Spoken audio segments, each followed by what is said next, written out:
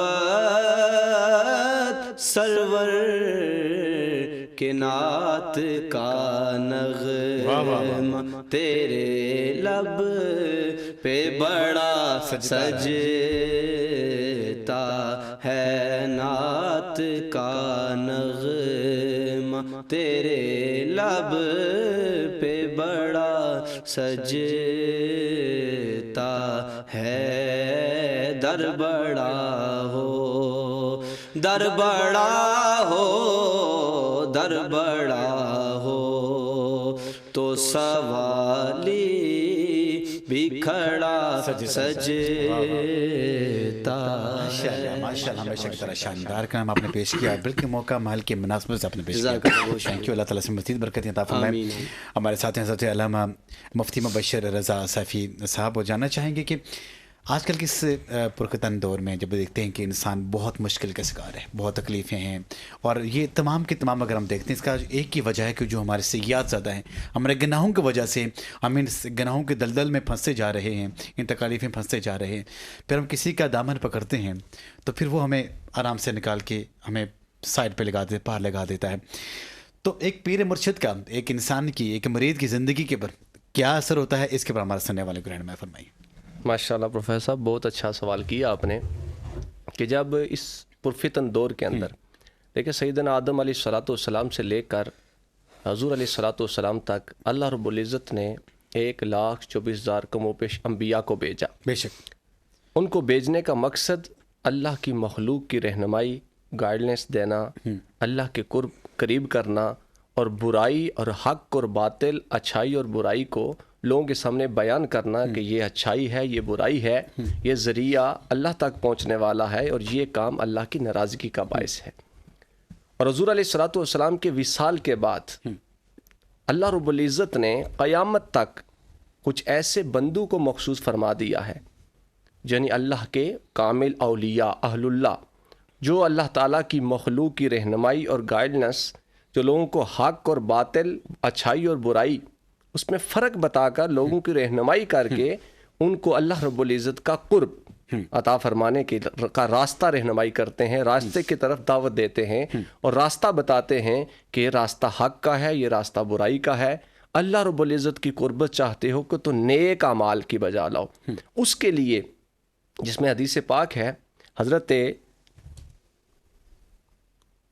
حدیث پاک اوف بن مالک اشجعی رضی اللہ تعالیٰ، انہوں نے حضور علیہ السلام سے حضور نے فرمایا کہ اے میرے صحابی میرے ہاتھ پر بیعت کرو. سبحان اللہ. آپ فرماتے ہیں ہم تقریباً 7 8 9 کا ذکر ہے، ہم اتنے لوگ تھے حضور کے پاس گئے. میں نے کہا عرض کہ یا رسول اللہ ہم تو آپ کے ہاتھ پر پہلے بیعت کر چکے. تو نبی علیہ السلام نے فرمایا کہ تم آؤ میرے پاس بیعت کرو، یہ بیعت تمہارے ایمان میں اور اضافے کا باعث بنے گی. تو نبی علیہ السلام نے عرض کی صحابہ نے یا رسول اللہ ہم کس ہاتھ پہ، کس بات پہ بیعت کریں؟ انہوں نے کہا اس بات پہ بیعت کرو کہ ہم اللہ کے ساتھ کسی کو شریک نہیں ٹھہرائیں گے.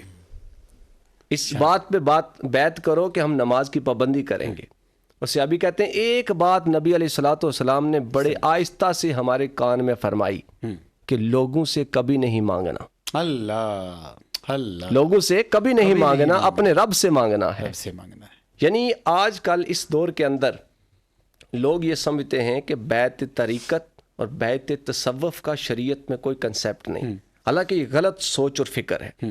آپ صحابہ کرام اور حدیث مبارکہ کا مطالعہ کریں، تاریخ اسلام کا مطالعہ کریں، تو آپ کو بے شمار بیعت کے مختلف پہلو نظر آئیں گے. بیعت جہاد، بیعت اسلام، بیعت خلافت، بیعت اعمال. تو یہ بیعت اعمال ہی بیسک بیعت تصوف اور شریعت و طریقت ہے. شاندار. جب انسان اس کے ذریعہ سے نیک لوگوں کی صحبت اور سنگت اور مائیت اختیار کرتا ہے تو یقیناً اللہ تعالیٰ کا قرب حاصل کرتا ہے. تو لہٰذا ہمیں نیک لوگوں کی صحبت اور سنگت اور معیت. تو اس میں ایک اور بات میں آپ کو بتاتا چلوں کہ جہاں ہم، میں اور آپ اور ہمارا معاشرہ اپنے لیے، اپنی اولاد کے لیے، اپنے قریبی رشتہ داروں کے لیے اچھا ہاسپٹل تلاش کر سکتا ہے، اچھا کالج تلاش کر سکتا ہے، اچھی یونیورسٹی تلاش کر سکتا ہے، اچھا روزگار تلاش کر سکتا ہے، وہاں اپنی روحانی روح کی غذا کے لیے بہت پیارا بات کیا ہم اللہ تعالیٰ کے ولیوں کی پہچان نہیں کر سکتے؟ کر سکتے ہیں. کہ کون سا ایسا بندہ ہے کہ جس کی صحبت اور مجلس اور بیعت اور سنگت سے ہماری روح کو تازگی ملے گی، واہ واہ واہ واہ. جن کی صحبت اور مجلس اور سنگت ہمیں رب کے قریب کر دے گی. تو لہٰذا ہمیں اس راستے پر چلنا چاہیے کہ نیک لوگوں کی صحبت اور سنگت، اور ان کو تلاش کر کے کہ نیک لوگ ہیں کون. آج تک تو ولی ہونے کے دعوے بہت زیادہ کیے جاتے ہیں. میں حضرت جنید بغدادی رحمۃ اللہ علیہ، ان کا فرمان آپ سنیں گے تو آپ کو ایک پہچان، سننے والوں کے پہچان پتہ چل جائے گی کہ اللہ کے ولی کی پہچان کیا ہے. آپ فرماتے ہیں ایک شخص اگر پانی میں تیرتا ہے تو یہ کون سا کمال ہے؟ کیا خشک تنکا پانی میں نہیں تیرتا؟ واہ واہ واہ. آپ فرماتے ہیں اگر ایک شخص ہوا میں اڑتا ہے تو ہوا میں اڑنا کون سا کمال ہے؟ کیا پرندہ ہوا میں نہیں اڑتا؟ بہت پیاری بات کر. آپ فرماتے ہیں اصل جو ہے وہ ولی کی پہچان یہ ہے کہ اس کا ظاہر بھی سنت مصطفیٰ صلی اللہ علیہ وسلم سے سجا ہو اور اس کے باطن میں گناہ کا خیال تک بھی نہ آئے، وہ اللہ کا ولی ہے. واہ، بہت شاندار. یہ ولی کی پہچان ہے. جب ایسے لوگوں کے ساتھ اپنا رابطہ قائم کرو گے، ان سے تعلق بیعت اختیار کرو گے، ان کی صحبت اور مجلس اور سنگت اختیار کرو گے، تو یقیناً تم اللہ کے قریب ہوتے چلے جاؤ. واہ واہ واہ واہ واہ واہ، بہت شاندار. کچھ کہنا چاہ رہا آپ اسی کو اگر آپ آگے لے کے چلیں تو بہت چیزیں آپ کہنا چاہ رہے ہیں. جی جی. دیکھیں میں یہی بات عرض کر رہا تھا کہ جس طرح علامہ صاحب نے کہی کہ ہمیں یہ تو پتہ ہوتا ہے کہ فلاں یونیورسٹی، کون سی یونیورسٹی اچھی ہے، فلاں اچھی ہے.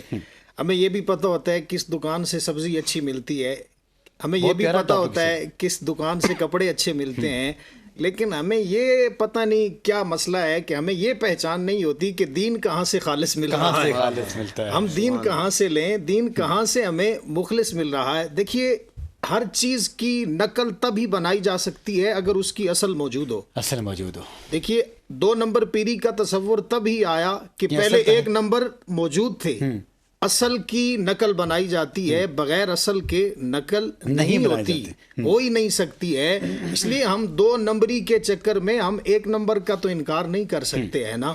1 نمبر تو 1 نمبر ہی رہیں گے، ہم اس کا انکار تو نہیں کر سکتے ہیں.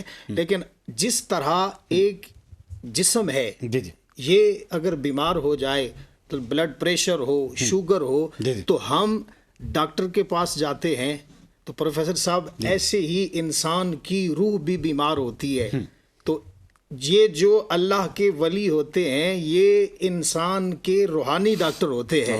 جس طرح جسم کی بیماری کے لیے ڈاکٹر کے پاس جانا ضروری ہوتا ہے، ایسے ہی جب روح بیمار ہوتی ہے تو جب مرشد کامل کا دامن ہاتھ کے اندر ہو تو پھر اگر روح بیمار ہو تو انسان گناہ کی طرف جاتا ہے. انسان نمازیں چھوڑ دیتا ہے، زکاتیں نہیں دیتا، دوسرے گناہ کبیرہ کرتا ہے. لیکن اگر روحانی ڈاکٹر آپ کے پاس موجود ہے، آپ نے مرشد کامل کا دامن پکڑا ہوا ہے، تو وہ آپ کو روحانی بیماریوں سے بچاتا ہے. اور فقط یا وہ عرش والے خدا کی اطاعت کرتے ہیں یا مدینے والے مصطفیٰ کی اطاعت کرتے ہیں.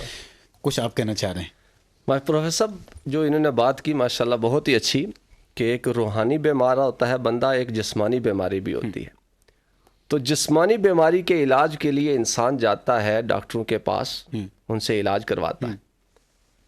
تو روح کی بیماری جب آ جائے جس میں حسد ہے، کینہ ہے، بغض ہے، نفرت ہے، عداوت ہے، دشمنی ہے، جس دل کی بیماری نے روح کی بیماری کہا جائے. قرآن کہتا ہے قد افلح من تزکا، وہ فلاح پا گیا، وہ کامیاب ہو گیا جس نے اپنے من کا تزکیہ کر لیا. بہت پیارا، بہت پیارا. میں اس پہ آپ کو ایک مثال دوں جی. کہ جب انسان کو بخار ہو جاتا ہے تو انسان کے زبان جو ٹیسٹ کا آلہ ہے، جو انسان کو ذائقہ محسوس کرنے میں مدد دیتی ہے، جو ذائقہ محسوس کرنے والا آلہ انسان کے جسم میں اللہ نے رکھا ہے، آپ اس کو پسند کی چیز بھی دیں گے بہت پیاری بات. تو وہ اس کو کہے گا مجھے اچھی نہیں لگتی, میں نہیں لیتا. وجہ کیا ہے؟ وجہ ہے کہ اس کے اندر ایک بیماری آ چکی ہے, بخار, جس کی وجہ سے وہ ٹیسٹ کرنے کا وہ آلہ جو ہے, جو ٹیسٹ کرنے کی صلاحیت اس کے اندر ہوتی ہے, وہ ختم ہو چکی ہے. وجہ یہ ہے کہ اندر ایک بیماری آ گئی ہے. بے شک. اب ہم عبادت کرتے ہیں, نماز پڑھتے ہیں, قرآن پڑھتے ہیں, نیکی کرتے ہیں, لیکن ہمیں وہ لذت محسوس نہیں ہوتی. وجہ کیا ہے؟ وجہ یہ ہے کہ ہمارے اندر وہ دل کے اندر وہ بیماریاں آ چکی ہیں جن کا ذکر میں پہلے کر چکا. وہ بیماریاں آ چکی ہیں جن بیماریوں کے باعث سے ہمیں نماز کی, عبادت کی, ذکر کی وہ لذت محسوس نہیں ہوتی. جو لذت محسوس کرنے والا آلہ ہے وہ بیمار ہو چکا ہے. اس آلے کو درست کرنے کے لیے, اس آلے کو صحیح کرنے کے لیے اللہ کا قرآن کہتا ہے قد افلح من تزکا, وہ فلاح پا گیا جس نے من کا تزکیہ کیا. اگر من کا تزکیہ چاہتے ہو تو نیک لوگوں کی صحبت, سنگت اور مجلس اور ان کی نگاہ تمہارے باطن کا تزکیہ کرے گی. جب تم باطن کے تزکیہ کے ساتھ اللہ کی بارگاہ میں قیام کرو گے, اللہ کی بارگاہ میں رکوع کرو گے, اللہ کی بارگاہ میں سجدہ کرو گے, تو یقیناً تمہیں وہ لذت محسوس ہوگی جو حقیقی معنی میں نماز کی لذت قرآن نے حدیث میں بیان ہوئی ہے. جو نماز کے اور رکوع میں سجود کی جو لذت اور جو کیفیت حدیث پاک میں بیان کی گئی ہے, یقیناً اس کو تم تب محسوس کرو گے جب اس باطن کے آلہ کو درست کر لو گے. اور اس کا علاج وہ اہل اللہ کے پاس ہے. کمال. اس کا علاج اہل اللہ کی نگاہ میں ہے. کمال. اس کا علاج اہل اللہ کی صحبت اور مجلس میں ہے. بہت شاندار. میں یہ سمجھتا ہوں کہ جو آج کا جو پروگرام ہے, جو نشست ہے, جو تمام میرے جو سننے والے, جو میرے دیکھنے والے ہیں, ان کی زندگی تبدیل کر کے رکھ دے گا. آج کے اس دور میں پرفتن دور کی جب ہم لوگ یہاں پہ بات چیت کرتے ہیں, جب ہر کوئی افراتفری کا شکار ہے, اس کا اپنی منزل, اپنی ڈائمینشنس کی پہچان تک نہیں ہو رہی کہ میں نے کس سمت جانا کہاں پہ ہے. بھائی بس جا رہا ہے. تو میں یہ سمجھتا ہوں کہ آج سے 1400 سال پہلے پیغمبر اسلام حضرت محمد مصطفیٰ صلی اللہ علیہ وسلم نے ہمیں وہ ڈائمینشنس, ہمیں وہ روٹس, وہ طریقے ہمیں بتا دیے کہ جب تم اہل اللہ کی مجلس کو اختیار کرو گے تو تمہاری راہیں وہیں سے کھلنا شروع ہو جائیں گی. اہل اللہ کی مجلس میں جب انسان جاتا ہے مفتی صاحب, تو جب انسان بحث ہوتا ہے اپنے پیر مرشدی کا, اس کے بعد اس کی زندگی میں کیا کیا تبدیلیاں آتی ہیں؟ دیکھیں, جب ایک انسان کو رہنمائی کرنے کے لیے مرشد مل جاتا ہے تو دیکھیے پھر قرآن کہتا ہے کہ قُلْ إِن كُنتُمْ تُحِبُّونَ اللَّهَ فَاتَّبِعُونِي يُحْبِبْكُمُ اللَّهُ. کہ مرشد کامل کا جو کام ہوتا ہے وہ انسان کو ہدایت کی طرف رہنمائی دینا ہوتا ہے. بے شک. اور ہدایت کی طرف رہنمائی تب ہی ملتی ہے کہ رب فرماتا ہے کہ ان کنتم تحبون اللہ فاتبعونی یحببکم اللہ, کہ اگر تم اللہ سے محبت کرنا چاہتے ہو تو پھر میرے محبوب کی اتباع کرو, میرے محبوب کی پیروی کرو, تو یحببکم اللہ, اللہ بھی تم سے محبت کرے گا. ویغفر لکم ذنوبکم, تمہارے گناہوں کو بخش کر, تمہارے گناہوں کو معاف فرما کر تمہاری بخشش فرما دے گا. تو دیکھیے جب مرشد کامل انسان کو ملتا ہے تو وہ ہدایت کی طرف رہنمائی کرتا ہے. جب ہدایت پہ انسان چلتا ہے تو رب اللہ کے محبوب کی اطاعت کرتا ہے. جب اللہ کے محبوب کی اطاعت کرتا ہے تو اللہ اسے اپنا محبوب بنا لیتا ہے. اور یغفر لکم ذنوبکم, پھر جب اللہ اسے اپنا محبوب بنا لیتا ہے تو رب فرماتا ہے پھر میں تمہارے گناہوں کو معاف فرما کر تمہاری بخشش فرما دیتا ہوں. لیکن پروفیسر صاحب یہ عجیب دور ہے. میں نے وہی بات جس طرح پہلے کی کہ نقل کا انکار تو ہم کرتے ہیں, لیکن ہم اتنی شدت کے ساتھ کرتے ہیں آج کے دور کے اندر. لوگ دوسرے لوگوں کو دیکھ کر دیکھتے ہیں, جس نے بھنگ پی ہوتی ہے تو سمجھتے ہیں پتہ نہیں یہ بہت پہنچی ہوئی ہستی ہے. جس نے جو کبھی پورا سال نہایا ہی نہیں ہوتا ہے تو ہم سمجھتے ہیں کہ یہ بہت پہنچی ہوئی سرکار ہے. لیکن اصل میں جو ہے وہ حقیقت جو ہے وہ اپنی جگہ پر قائم رہتی ہے. جو اصل ہے وہ اصل ہی رہتی ہے. قرآن پاک کو اگر آپ اصحاب کہف کا واقعہ پڑھیں, اگر اسی جو ہے وہ چیز کو اپنایا جائے کہ جو ہے وہ اللہ کے ولی تو کوئی شے ہی نہیں ہے, تو پھر آپ اگر اصحاب کہف کا ہی واقعہ پڑھ لیجئے تو یہ قرآن ہے. قرآن کہتا ہے وَقَلْبُهُمْ بَاسِطٌ ذِرَاعَيْهِ بِالْوَسِيدِ. قرآن کے اندر اللہ رب ذوالجلال نے اصحاب کہف کے دروازے پر بیٹھے ہوئے کتے کا تذکرہ کیا. اب دیکھیے قرآن اتنی عظیم کتاب ہے, ہم کیا سمجھتے ہیں کہ قرآن کے اندر صرف یہی چیز رہ گئی تھی کہ ایک کتا کیسے بیٹھتا ہے. قرآن اتنی بڑی کتاب، اس کے اندر ذکر ایک کتے کا، لیکن کتے کا ذکر اس طرح نہیں کیا کہ ایک کتا، بلکہ کہا وَكَلْبُهُمْ، ان کا کتا، اصحاب کہف کا کتا. تو میرا رب اصل میں امت مصطفیٰ کو یہ بات سمجھا گیا. میرا رب یہ بات سمجھانا چاہتا ہے قرآن کے اندر کہ وَقَلْبُهُمْ بَاسِطٌ ذِرَاعِهِ بِالْوَسِيدِ، کہ جو اللہ کے ولیوں کے دروازوں پر بیٹھ جاتا ہے وہ یہ مت سمجھے کہ اس پر رب کی نگاہ نہیں ہوتی، بلکہ اس پر رب اپنی رحمت کے دروازے کھول دیتا ہے. اس کا ذکر بھی قرآن کے اندر فرما دیتا ہے. پھر دیکھیے 300 سال تک اصحاب کہف غار کے اندر زندہ رہے. اب دیکھیے آکسیجن کے بغیر زندگی ممکن ہے. 300 سال تک اللہ نے انہیں غار کے اندر زندہ رکھا. 300 سال تک اللہ نے غار کے اندر زندہ رکھا. تو ہم تو یہی کہتے ہیں رب اتنا غفور الرحیم ہے، واللہ عزیز ذو انتقام ہے، واللہ سمیع علیم ہے، ان اللہ علی کل شیء قدیر ہے. یہ رب کی شان ہے. تو جو رب غار کے اندر اصحاب کہف کو زندہ رکھ سکتا ہے، وہی رب مزار کے اندر بھی اپنے ولیوں کو زندہ رکھ سکتا ہے. اور پھر آگے قرآن نے جو اصحاب کہف کا تذکرہ کرتے ہوئے کہا کہ وَتَرَى الشَّمْسَ إِذَا طَلَعَتْ تَزَاوَرُ عَنْ كَهْفِهِمْ ذَاتَ الْيَمِينِ. دیکھیے یہ رب کی قدرت ہے نا کہ سورج مشرق سے نکلتا ہے، مغرب میں غروب ہوتا ہے، لیکن جس ڈائریکشن پہ جا رہا ہے اسی طرح ہی چلتا جا رہا ہے. لیکن اصحاب کہف جب غار کے اندر تھے تو رب کہتا ہے کہ انہیں سورج کی تپش محسوس ہوئی. تو وَتَرَى الشَّمْسَ إِذَا طَلَعَتْ تَزَاوَرُ عَنْ كَهْفِهِمْ ذَاتَ الْيَمِينِ. ہم نے سورج کو حکم دیا کہ تو جب اس مقام پہ آتا ہے تو میرے ولیوں کو تیری تپش محسوس ہوتی ہے، لہذا آج کے بعد جب تک میرے یہ دوست، میرے یہ ولی غار کے اندر رہیں گے تو نے اپنا روٹ چینج کر لینا ہے. وَتَرَى الشَّمْسَ إِذَا طَلَعَتْ تَزَاوَرُ عَنْ كَهْفِهِمْ ذَاتَ الْيَمِينِ. سورج سے کہا کہ ذرا دائیں ہو کے چلنا ہے تاکہ تیری تپش میرے بندوں کو محسوس نہ ہو. تو ان کی خاطر تو رب اپنے بنائے ہوئے قانون، اپنی قدرت کو بھی تبدیل کر دیتا ہے.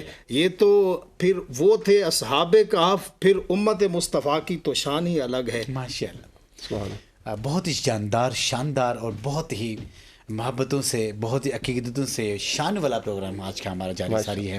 اور میں نے بہت سے پروگرامز کیے ہیں، لیکن یقین کہ جو روحانیت اس پروگرام کی جو میں نے یہ چاشنی آج میں نے محسوس کی، میں نے شاید اس سے پہلے کبھی محسوس نہیں کی.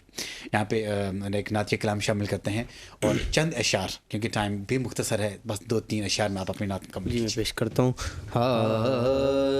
اللہم صلی علی سیدنا و مولانا محمد وعلی سیدنا علی و سیدتنا فاطمہ و سیدتنا زینب و سیدنا حسن و سیدنا حسین وعلی آلہ و صحبہ و بارک وسلم. پڑھیے اگر درود تو پڑھیے اگر درود تو ملتا ثواب ہے، بھیجیں اگر سلام تو آتا جواب ہے. اللہم صلی علی سیدنا و مولانا محمد.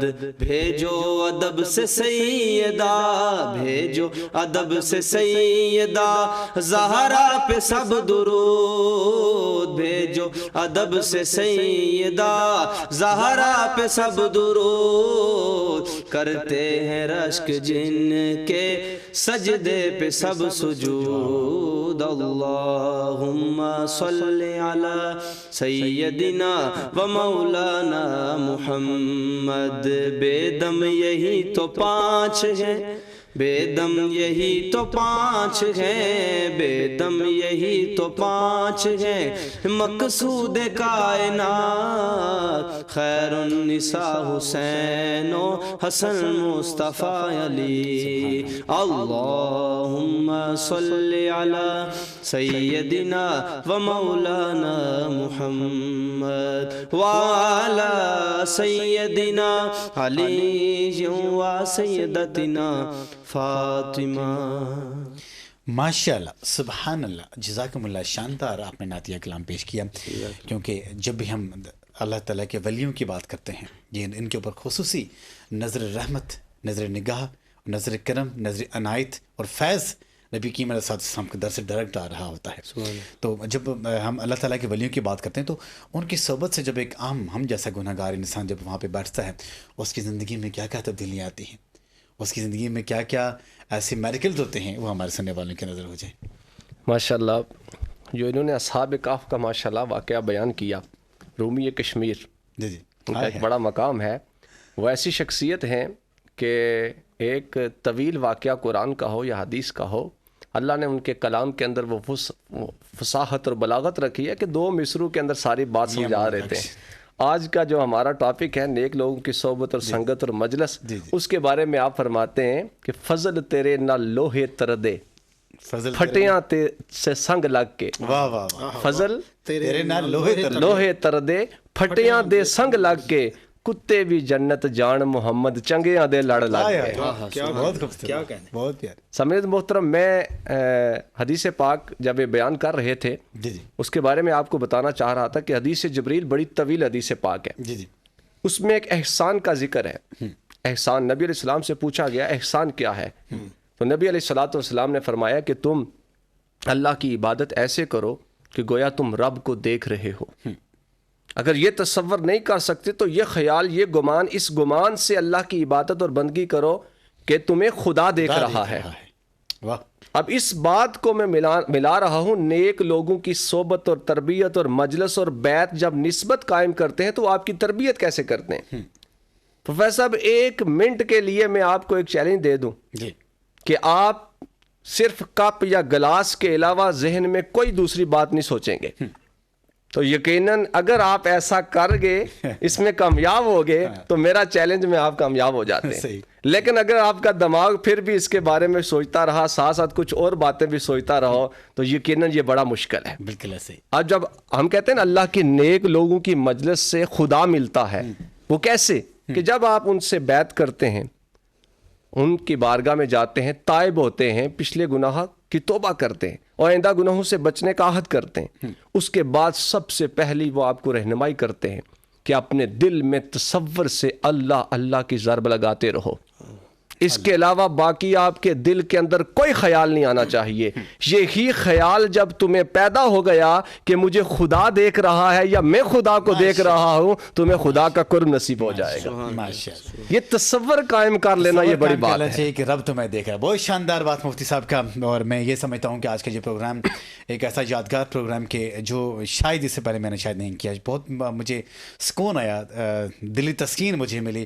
اللہ تعالیٰ آپ سب کو قائم دائم رکھے اور آپ کا سایہ اس امت مسلمہ کے قائم دائم رکھے. میں بہت ہی ملتمس سے شکر گزار ہوں حضرت علامہ مفتی مبشر رضا سیفی نقشبندی صاحب، جاندار شاندار بہترین انداز سے آپ نے پوری امت مسلمہ کے ان کے سینوں کو منور کیا. وہ اس کو نبی پاک علیہ السلام کا عشق اور نبی پاک علیہ السلام کے چاہنے والوں کے غلامان مصطفیٰ کا جو درد جو اصل ہوتا ہے وہ محسوس کرنے کی آپ نے ایک آج تاکید کی ہے. بہت شکریہ آپ ہم تشریف لائے. حضرت علامہ ثاقب امین رضوی صاحب، جاندار انداز سے آپ نے بہت شاندار انداز سے اب پہرائے میں گفتگو کی اور سننے والوں نے بہت اس کو بہترین طریقے سے سنا. اور جناب صاحبزادہ حافظ عبید صاحب، شاندار آپ کی حاضر رہے. محمد جہاد بشیر کو اجازت دیجیے. اپنا بہت سارا خیال رکھیے گا. السلام علیکم ورحمۃ اللہ وبرکاتہ.